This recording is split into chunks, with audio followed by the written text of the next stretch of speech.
మట్టిని కూడా మింగేసే నేతలున్నారు ఆంధ్రప్రదేశ్లో.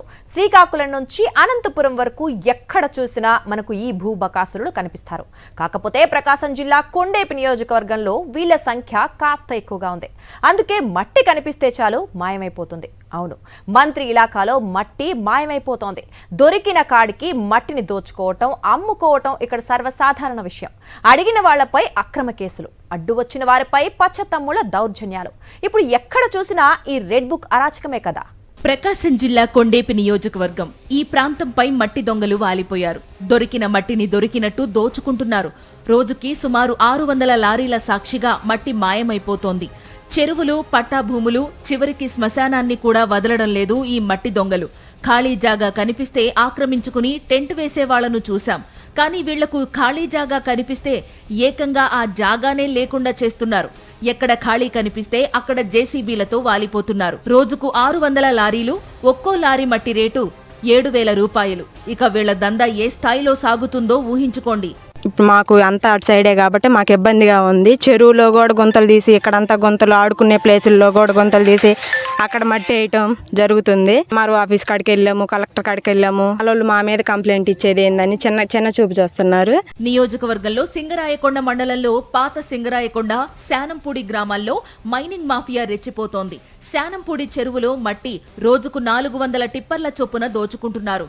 గ్రామస్తులు మైనింగ్ శాఖ అధికారులకు ఫిర్యాదు చేసినా ఫలితం లేదు. ఓ మైనింగ్ అధికారి జేసీబీని సీజ్ చేయడానికి ప్రయత్నిస్తే ఎల్లో గూండాలు అతడిపై దాడి చేశారనే ఆరోపణలున్నాయి. మంత్రి అండతోనే కొండెపి నియోజకవర్గంలో మట్టి మాఫియా రెచ్చిపోతోందని బహిరంగ రహస్యం.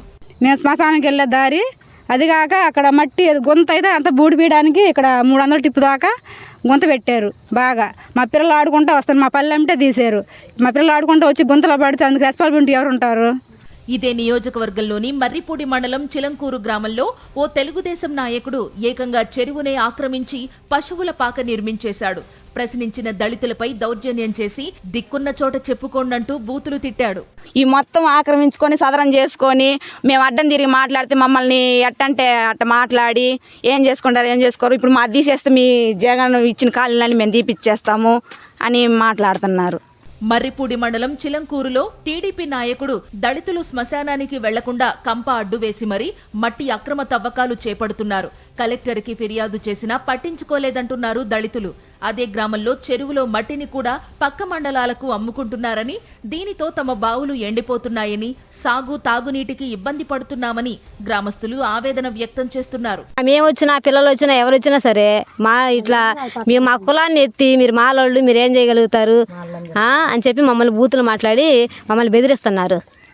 ఏమని గట్టిగా అడిగితే 10-20 గొర్రెలు చంపి మేమేమైనా కేసు పెడతామో అప్పుడు మీరేం చేస్తారు, మీరేమైనా చేయగలుగున్నారా, ప్రభుత్వం నాయకులు అందరూ మా చేతుల్లో ఉన్నారని చెప్తున్నారు. దళిత మంత్రి అయ్యుండి దళితులను వేధిస్తున్న మంత్రి బాల వీరాంజనేయ స్వామిపై ఆగ్రహం వ్యక్తం చేస్తున్నారు స్థానికులు. తన సమస్య చెప్పుకోవడానికి వెళ్లిన చిలంకూరు దళిత మహిళ పట్ల స్థానిక ఎంఆర్ఓ అనుచితంగా ప్రవర్తించాడని, తమ సెల్ ఫోన్లు లాక్కుని పక్కన పెట్టి బెదిరింపులకు పాల్పడ్డాడని దళిత మహిళలు ఆరోపిస్తున్నారు. దిక్కుండా సార్ చెప్పుకోండి, మమ్మల్ని ఏం పేకలేరు చేయలేరు అని అన్నారు. అంటే మేము ఎంఆర్ఓ కూడా మమ్మల్ని మాకేం న్యాయం చేయలేదు. కలెక్టర్ కాడికి పోయాం, ఆయన మాకేం న్యాయం చేయలేదు. అటు జరుగుమల్లి మండలంలోనూ ఇసుక అక్రమ రవాణాకు అంతు లేకుండా పోయింది. ఎల్లో గ్యాంగ్ యథేచ్ఛగా రాత్రి పగలు తేడా లేకుండా ఇసుకని తోలే పనిలో ఉంది. టిప్పర్ని 10,000 రూపాయలకు అమ్ముకుంటూ అడ్డొచ్చిన వారిపై తప్పుడు కేసులు పెడుతున్నారు. కొండేపి నియోజకవర్గంలో మంత్రి స్వామి కనుసన్నల్లోనే మట్టి మాఫియా రెచ్చిపోతుందని ప్రజలు చెప్పుకుంటున్నారు.